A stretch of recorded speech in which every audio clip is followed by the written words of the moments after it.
11ویں اہم اور عام غلط فہمی جو غیر مسلمانوں کو اسلام کے متعلق وہ یہ ہے کہ اسلام مذہب میں بت پرستی حرام ہے، اسلام توحید میں مانتا ہے، پھر یہ مسلمان کعبہ کو سجدہ کیوں کرتے ہیں؟ کعبہ کو سجدہ کیوں کرتے ہیں جب وہ بت پرستی میں نہیں مانتے؟ اور یہ کعبہ کی عبادت کیوں کرتے ہیں؟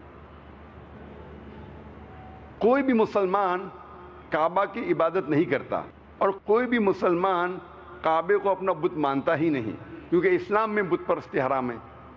لیکن کعبہ مسلمانوں کا قبلہ ہے، کیونکہ قرآن مجید میں اللہ تعالیٰ فرماتے ہیں سورہ بقرہ میں سورہ نمبر 2 آیت نمبر 144 میں 144 میں کہ مسلمان آپ جہاں بھی ہو آپ کعبے کی طرف رخ کر کے نماز پڑھو۔ کعبہ ہم مسلمانوں کا قبلہ ہے، ہم مسلمان ایکتا میں مانتے ہیں، اور جب ہم نماز پڑھتے ہیں ہم ایک ہو کے نماز پڑھتے ہیں، وی پرے ان کانگریگیشن۔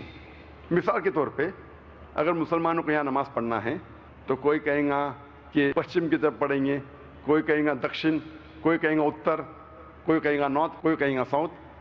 تو ایکتا کے لیے، جمع ہونے کے لیے ہم سب مسلمان دنیا میں جدھر بھی ہے ہم کعبے کی طرف رخ کر کے نماز پڑھتے ہیں، کیونکہ کعبہ ہمارا قبلہ ہے۔ کوئی مسلمان کعبے کی عبادت نہیں کرتا۔ اور سب سے پہلی بار جب دنیا میں کسی نے ورلڈ میپ آف جیوگرافی بنائی، دنیا کا نقشہ بنایا، وہ تھے مسلمان۔ الادروسی سن 1154 میں 1154 میں سب سے پہلی بار ورلڈ میپ آف جیوگرافی بنائی، دنیا کا نقشہ بنایا۔ اس وقت مسلمانوں نے ساؤتھ پول کو اوپر رکھا اور نارتھ پول کو نیچے، اور کعبہ بیچ میں تھا۔ ویسٹرن کارٹوگرافرز بعد میں آئے اور نقشے کو الٹا کیا، نارتھ پول اوپر، ساؤتھ پول نیچے، لیکن الحمدللہ پھر بھی کعبہ بیچ میں ہی ہے۔ کعبہ از ان دا سینٹر۔ اسی لیے جدھر بھی آپ دنیا میں ہیں، اگر آپ نارتھ میں ہیں دنیا میں رہ رہے تو آپ ساؤتھ کی طرف نماز پڑھیں گے، اب اگر آپ ساؤتھ پہ رہ رہے تو نارتھ کی طرف نماز پڑھیں گے، ایسٹ میں ہے تو ویسٹ، ویسٹ میں ہے تو ایسٹ میں، جدھر بھی آپ ہیں ہم مسلمان کعبہ کی طرف ہمارا رخ کر کے نماز پڑھتے ہیں۔ اور جب مسلمان حج یا عمرہ کے لیے مکہ جاتے ہیں ہم کعبے کا طواف کرتے ہیں، وی سرکمایمبولیٹ راؤنڈ دا کعبہ۔ لوگ سوچتے ہیں یہ کعبہ کا طواف کیوں کرتے ہیں، کعبہ کے ارد گرد چکر کیوں لگا رہے ہیں؟ کیونکہ یہ اللہ سبحانہ و تعالیٰ کا حکم ہے، ہمارے رسول کا حکم ہے۔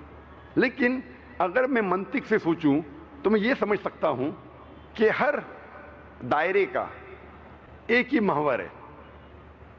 Every circle has got one centre. Hare circle کا ایک سینٹر ہے۔ جب ہم کعبے کے گول طواف کرتے ہیں ہم یہ شہادہ دے رہے ہیں کہ اللہ ایک ہے۔ ہمارے دوسرے خلیفہ حضرت عمر رضی اللہ عنہ، ان کا قول غیر مسلمانوں کے لیے کافی ہے یہ ثابت کرنے کے لیے کہ ہم کعبے کی عبادت نہیں کرتے۔ لکھا ہے صحیح بخاری میں جلد نمبر 2 کتاب الحج چیپٹر نمبر 56 حدیث نمبر 675 675۔ حضرت عمر رضی اللہ عنہ وہ کالے پتھر کو دیکھ کے کہتے ہیں، حجر اسود کو دیکھ کے کہتے ہیں کہ یہ پتھر نہ ہی مجھے کچھ فائدہ پہنچا سکتا ہے نہ ہی مجھے نقصان پہنچا سکتا ہے، کیونکہ میں نے میرے رسول کو اس پتھر کو چومتے ہوئے دیکھا، اسی لیے میں اسے چوم رہا ہوں۔ یہ ان کا قول، یہ کہنا حضرت عمر رضی اللہ عنہ کا کہ یہ کالا پتھر نہ فائدہ پہنچا سکتا ہے نہ نقصان، کافی ہے یہ ثابت کرنے کے لیے کہ ہم اس کالے پتھر کی عبادت نہیں کرتے۔ اور محمد صلی اللہ علیہ وسلم کے دور میں کئی صحابہ کعبے پہ چڑھ کے اذان دیتے تھے۔ کوئی بھی انسان جو بت پرستی کرتا ہے اپنے بت پہ کبھی بھی نہیں کھڑا ہوگا۔ یہ ثابت ہوتا ہے کہ ہم کعبے کی عبادت نہیں کرتے، کعبہ ہمارے لیے قبلہ ہے، وہ ایک دشا ہے۔